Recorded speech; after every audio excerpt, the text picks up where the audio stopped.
Bendiciones, hermanos, espero que la gracia y el favor de Dios esté con cada uno de ustedes en este fin de semana ya.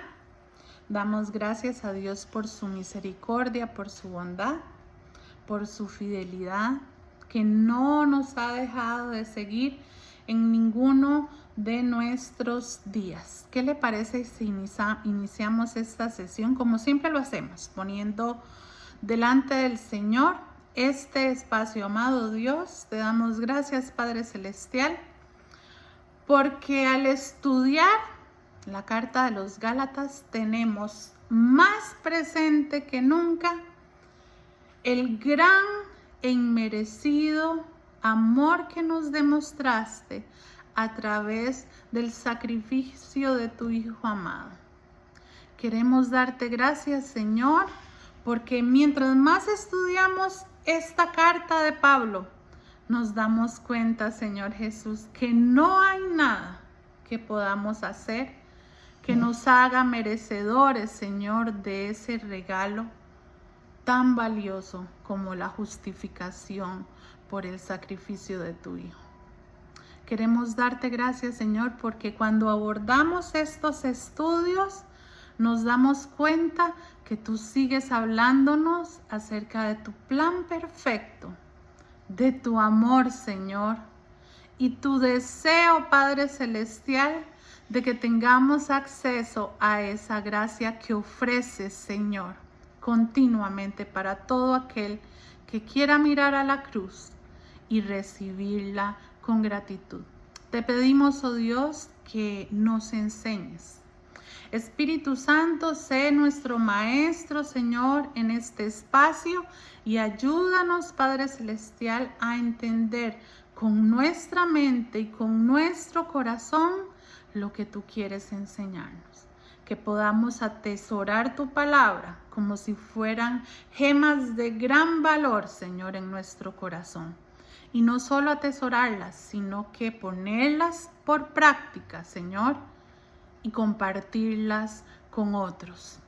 Te damos gracias, eres bienvenido, Espíritu Santo, y ayúdanos a entender tu palabra. En el nombre de Jesús. Amén y amén.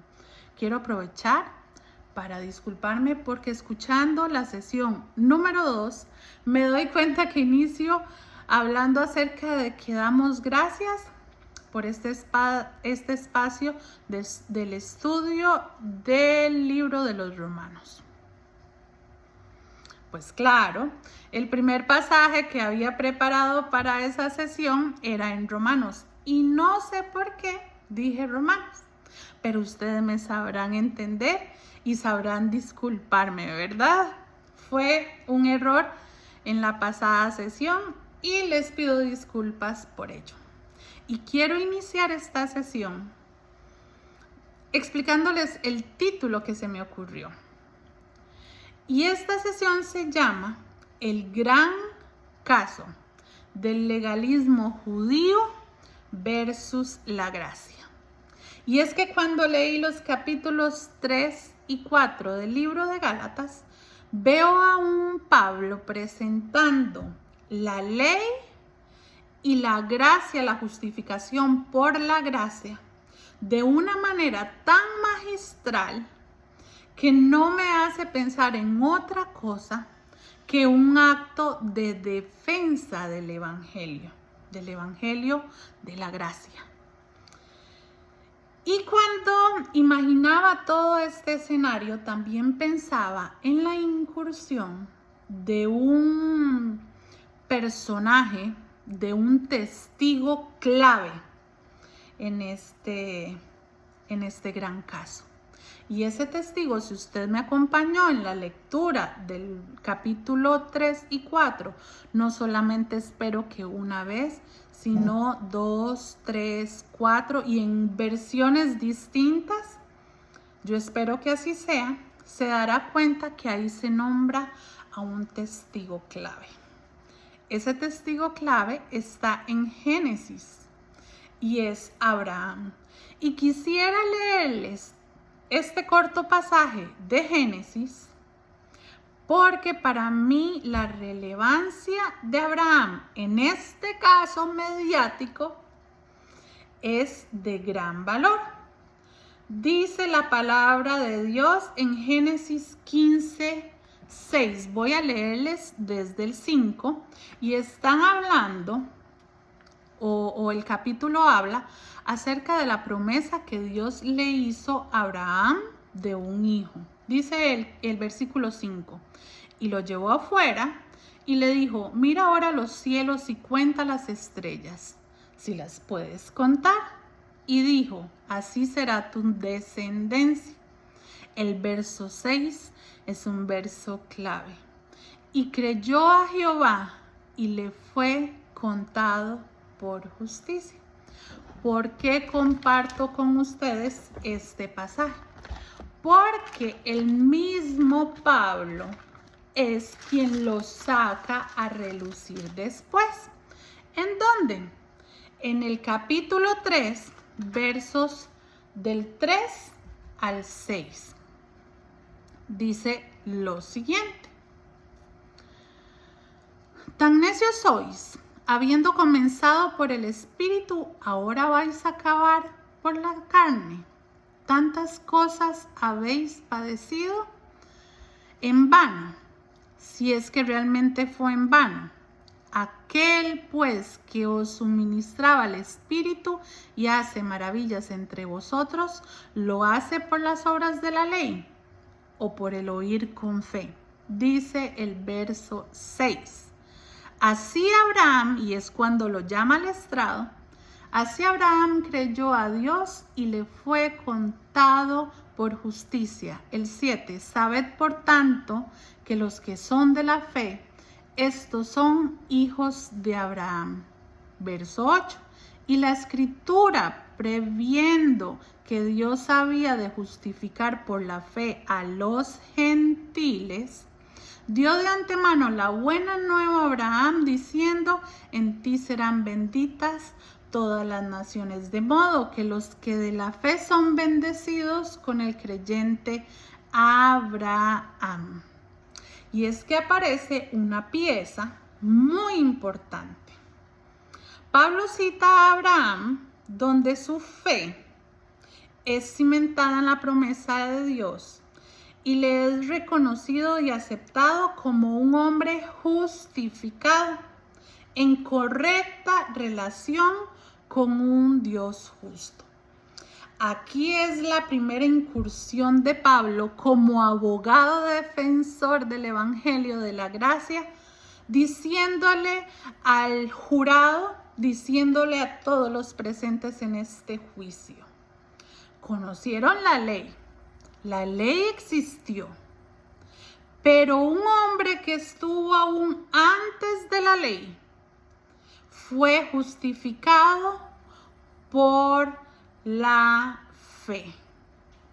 Y esto es una evidencia muy importante para desarrollar este juicio y obtener un veredicto. La consecuencia es clara. Los que se comportan con base en el principio de la fe son hijos de Abraham, según nos lo dice los primeros versículos del libro de Gálatas, en el capítulo 3. Sin depender de las obras de la ley y sus ritos. Esto incluye a los gentiles, pues esa fe de Abraham, que es la misma fe que habita en nosotros, justifica a un mundo pagano. Y cuando digo pagano, recordamos un poco acerca de la población que constituía este sector de Galacia. Y hace que el sacrificio de Cristo no sea solo para los judíos, sino universal. Entonces aquí probablemente el abogado defensor del legalismo judío dirá, pero ¿y entonces por qué fue enviada la ley? ¿Por qué no se quedó solo en el pacto abrahámico sino que después pasó el pacto mosaico. Bueno, Abraham fue parte clave en el plan de la gracia, a tal punto que en el verso 8, que vuelvo a leer para ustedes, dice: y la escritura, preveyendo que Dios había de justificar por la fe a los gentiles, dio de antemano la buena nueva a Abraham, diciendo: en ti serán benditas todas las naciones. Y cuando yo leo este pasaje, me doy cuenta que Dios dio con anticipación el evangelio, una pre-evangelización a Abraham, para que fuera por medio de él la completa aceptación de Dios en pie de igualdad. Siempre se ha tratado de la gracia, siempre se ha tratado por fe, siempre ha sido un asunto de fe. Sin embargo, a causa de lo que ya vamos a ver, es instituida la ley. ¿Cuál era la buena noticia? Que Dios en el verso 8 hace partícipe a Abraham. Muy fácil. Dios está dispuesto a perdonar pecados, a aceptar como justo a todo aquel que en él cree, sin depender de la observancia de la ley de Moisés. Este es el mensaje de la cruz. Dios quiere acercarse al pueblo que en algún momento le dio la espalda y en un acto de amor ser correspondido mediante la fe para la justificación. Pablo contrapone en el capítulo 3 la ley, como les decía, y la gracia. Los pone delante del jurado. Si nos apoyamos en la ley, estamos realmente perdidos. La ley nos condena. Para esto quiero invitarlo a que me acompañe a Deuteronomio. Usted me podrá decir: Nati, pero estamos estudiando Gálatas. Bueno, es que todo lo que Pablo habla en el libro, en la carta a los Gálatas, está cimentado en la Biblia, a lo largo de la Biblia. Incluso está cimentado en la ley mosaica. ¿Recuerdan que hablamos del gran conocimiento y dominio de Pablo, de los rudimentos, de la ley de Moisés, de los ritos? Bueno, Pablo, cuando habla con los Gálatas, deja ver, se logran vislumbrar destellos de ese conocimiento que él tiene. Y Deuteronomio 27, 26, que quiero que ustedes me acompañen.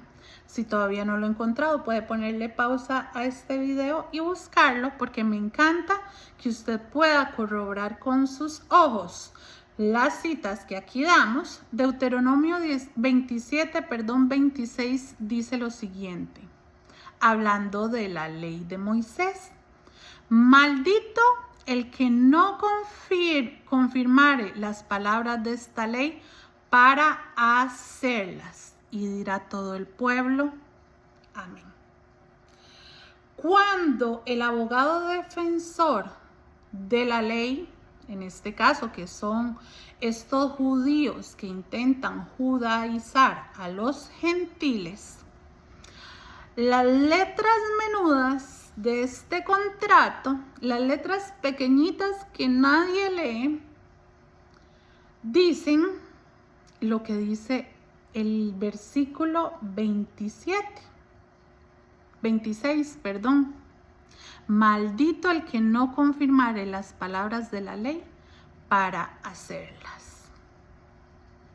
Ok, si usted se somete o si usted se subyuga o si usted, como decía Pablo, vuelve a esclavizarse bajo la ley, permítame decirle que tiene que cumplirla de pe a pa, o en realidad sería de pa a pu, de A a la Z, porque maldito todo aquel que no cumpla toda la ley.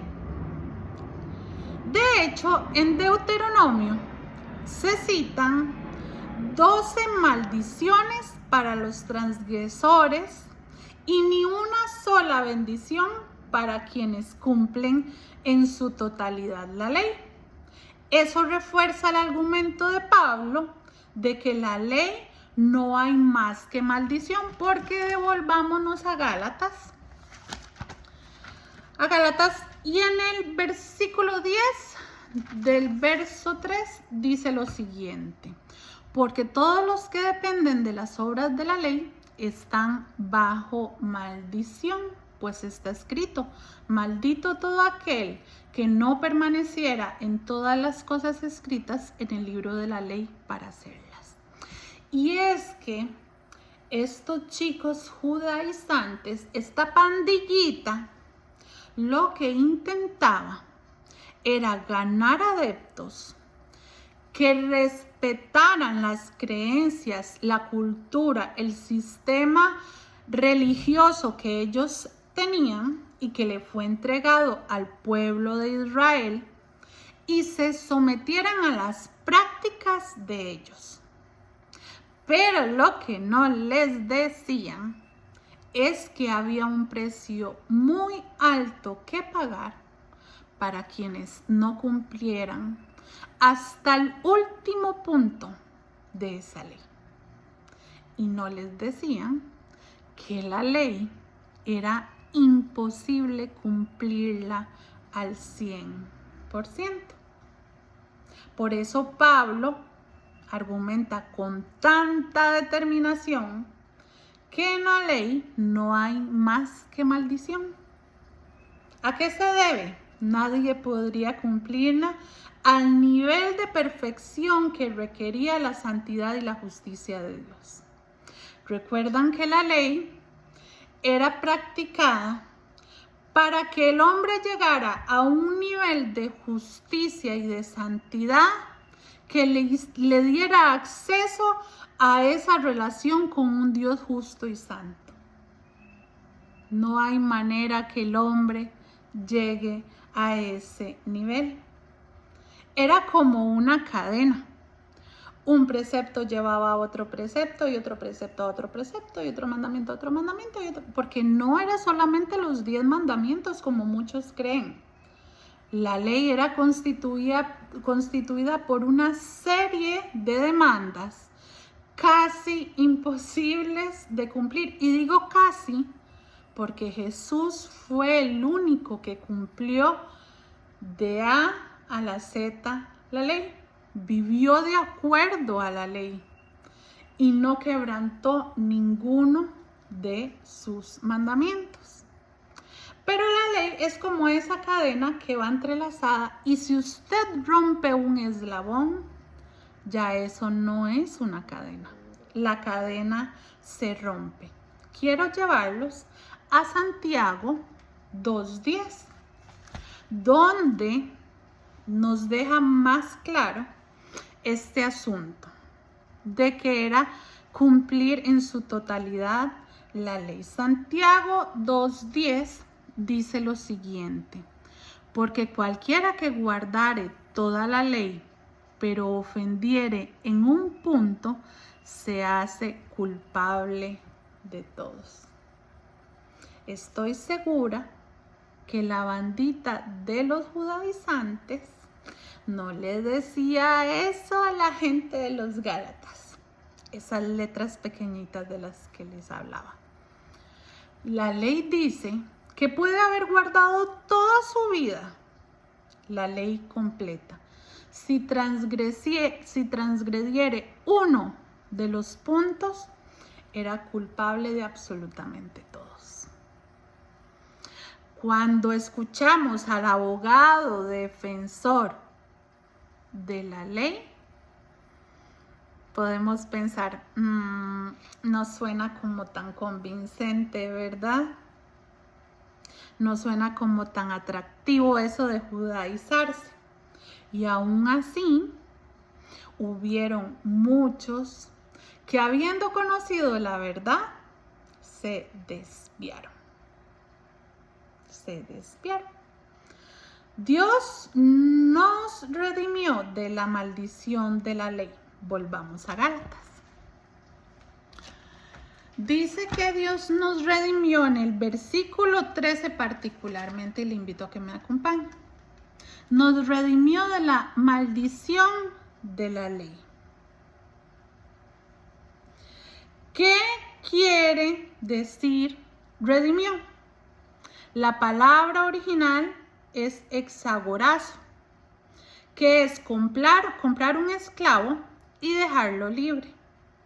Cuando Pablo habla de que Jesús fue hecho maldición, que le invito a que terminemos de leer ese pasaje, dice, Cristo nos redimió de la maldición de la ley, hecho por nosotros maldición, porque está escrito, maldito todo aquel que es colgado en un madero. Yo cuando leí este pasaje dije, las primeras veces dije, ay, ¿qué es ese pasaje tan feo? ¿Cómo van a decir que Jesús era maldito? Y me sonó tan feo, cuando en realidad lo que dice es que fue hecho maldición. No le dijo Jesús fue maldito, no. Jesús fue hecho maldición, no por su pecado original, sino por ser el sustituto universal y que debía pagar una deuda como culpable. Por eso dice, maldito todo hombre que es colgado en un madero. O sea, culpable es todo hombre que es colgado en un madero. Cuando leo que Jesús asumió la responsabilidad de todos aquellos que habían pecado, no solamente de todos aquellos que habían pecado, sino todos los que íbamos a pecar por los siglos de los siglos, amén, me doy cuenta que esa redención cobra más relevancia, cobra más sentido. Y aún así, los Gálatas decidieron dejarse convencer. En el verso 15,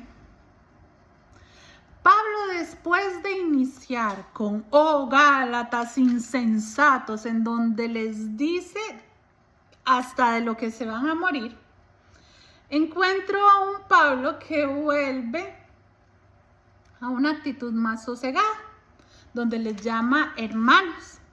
Yo me lo imagino diciéndole, amiguitos, tengo algo para decirles. Está más tranquilo y les habla de que la vida eterna que habían de recibir en Cristo no pudo ser invalidada por la ley, sino que por la fe la justificación tiene validez perfecta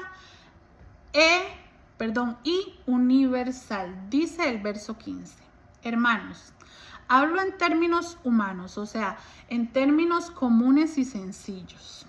Un pacto, aunque sea de hombre, una vez ratificado, nadie lo invalida, nadie le añade.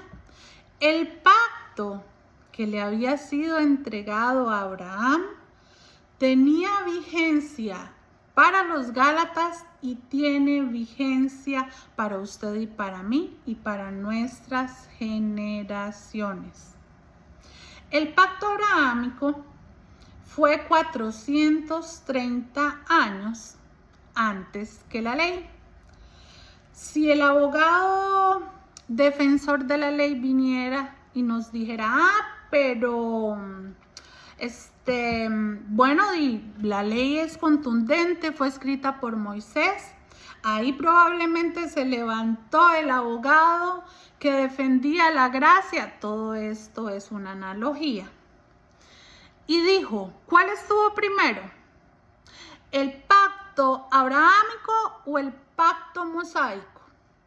Y entonces todos a coros dijeron, el pacto abrahámico. Y aquí Pablo se levanta y dice, pues claro, un pacto, aunque sea de hombre, una vez ratificado, una vez sellado, una vez dado a la mano, nadie lo invalida y nadie lo añade.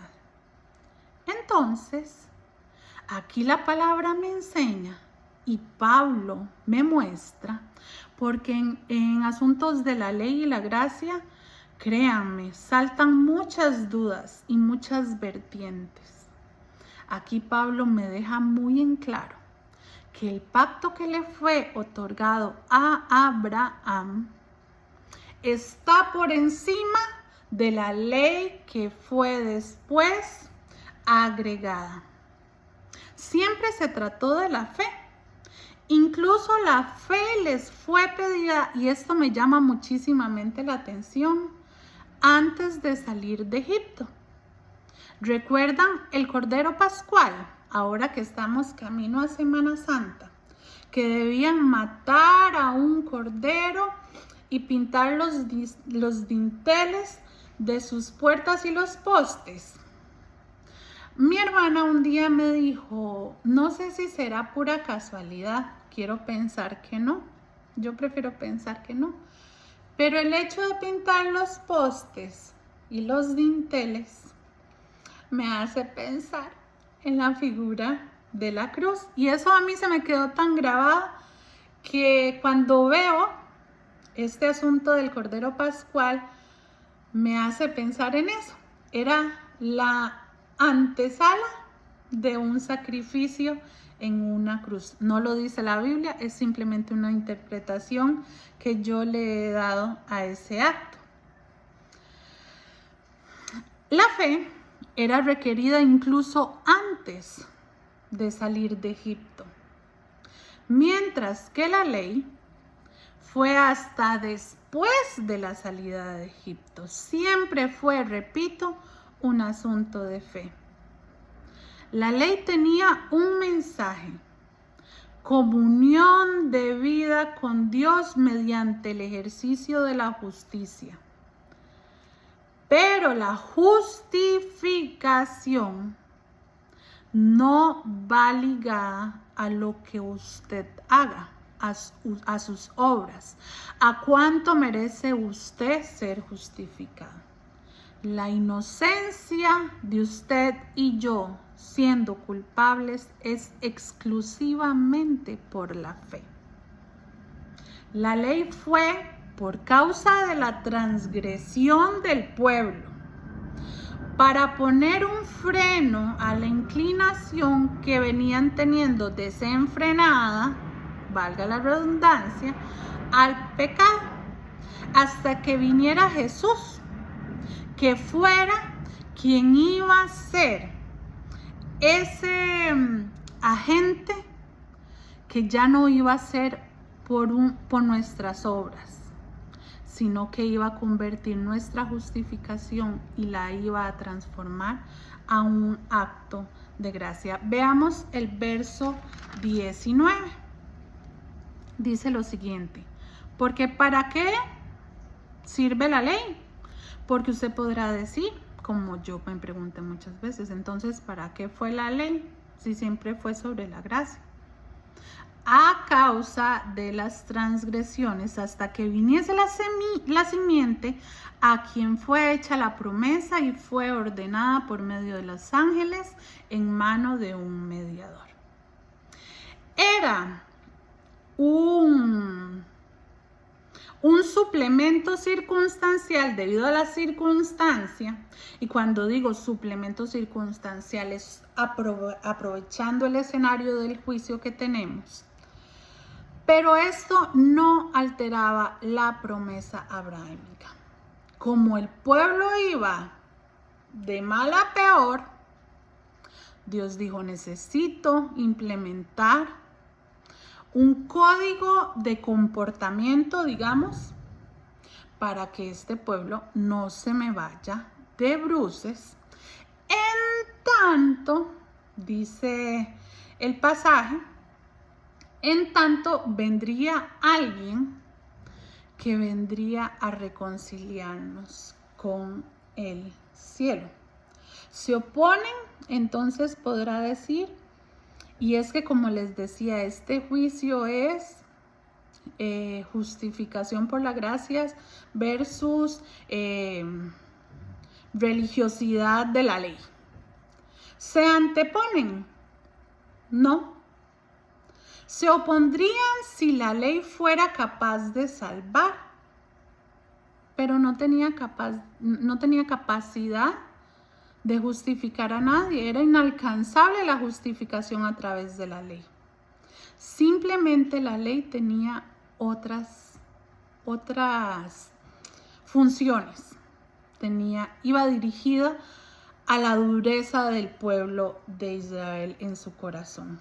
La ley era como una cárcel que nos tenía identificados como culpables. Cuando me miro a través de la ley, descubro que soy culpable. Y nos hace conscientes de ello hasta que venga un juez que nos declare inocentes. ¿Y saben qué es lo bonito? Que para los Gálatas ya ese juez había venido. Es el juez del que les había hablado Pablo y al que le habían dado la espalda. Dice el capítulo 4, del 1 al 7. Acompáñenme a leerlo. Pero también digo, entre tanto que el heredero es niño, en nada difiere del esclavo, aunque es señor de todo, sino que está bajo tutores y cuidadores hasta el tiempo señalado por el Padre. Así también nosotros, cuando éramos niños, estábamos en esclavitud bajo los rudimentos del mundo. Pero cuando vino el cumplimiento del tiempo, Dios envió a su Hijo, nacido de mujer y nacido bajo la ley, para que redimiese a todos los que estaban bajo la ley, a fin de que recibiésemos la adopción de hijos. La ley no nos daba esa categoría de hijos. No era suficiente para que fuéramos justificados. Y por cuanto sois hijos, Dios envió a vuestros corazones el espíritu de su Hijo, el cual clama, Abba Padre. Así que ya no eres esclavo, sino hijo. Y si hijo, también heredero de Dios por medio de Cristo. Qué hermoso, ¿verdad? Qué lindo. En ambos capítulos, tanto en el 3 como el 4, encontramos que Pablo hace ver la ventaja de la gracia sobre el régimen de la ley de Moisés. Muchos ni conocían la ley. Recuerden la población de Galacia. Había gente de todo tipo, habían romanos, habían judíos, habían paganos, gentiles. Estoy segura que un gran porcentaje no conocía los pormenores de la ley de Moisés. Y aún así, se sometían a los rudimentos de este mundo. Habiendo hablado Pablo acerca de una gracia, volvieron a someterse a esclavitud. Parece muy loco, ¿verdad? Por eso es que yo entiendo por qué Pablo les dice, uy, Gálatas insensatos, ¿quién los fascinó? ¿Quién los hechizó? Porque cuando yo me pongo a pensar, digo, ¿cómo es posible querer volver a someterse a la ley cuando tengo delante de mis ojos la gracia? ¿Cómo me convencen tan fácil? Por eso es que Pablo viene con los tacos de frente. Porque después cuando lo leo, que se le baja ya como el colerón, descubro que lo que hay en su corazón realmente es dolor, es indignación. Pablo les recuerda la condición en la que se hallaban antes y los expone a que no se están comportando como hijos de Dios, como verdaderamente libres, como justificados, como personas que recibieron el regalo de la gracia y del Espíritu Santo.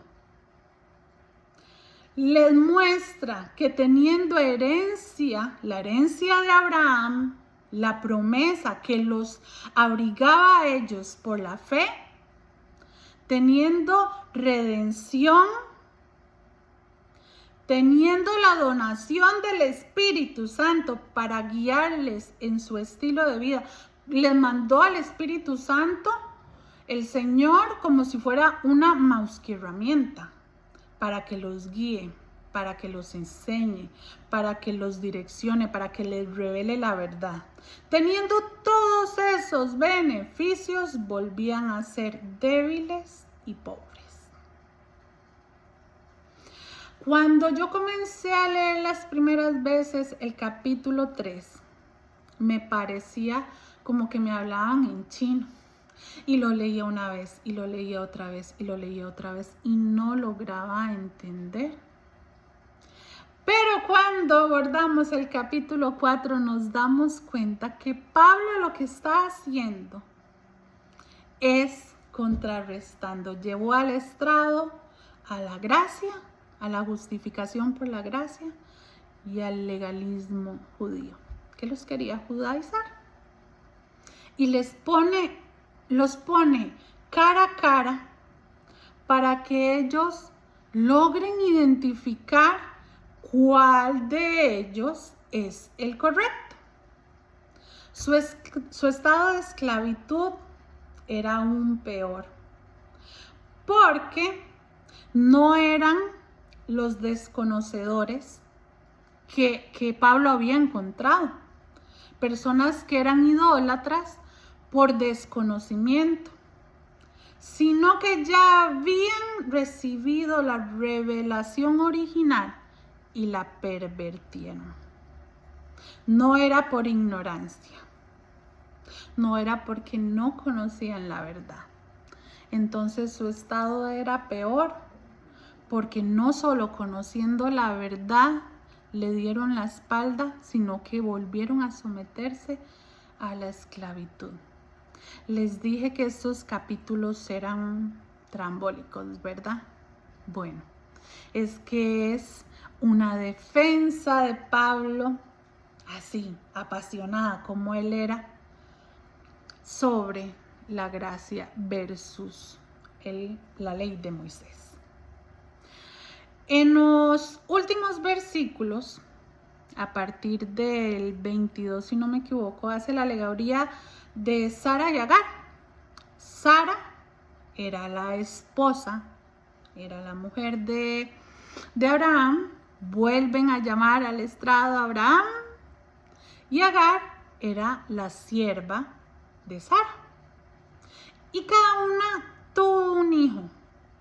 Y entonces Pablo hace una analogía maravillosa, preciosa, acerca de la libertad, el hijo de la libre, que es Sara, su mujer oficial, la genuina, la reconocida, y el hijo de la esclava, que era Agar.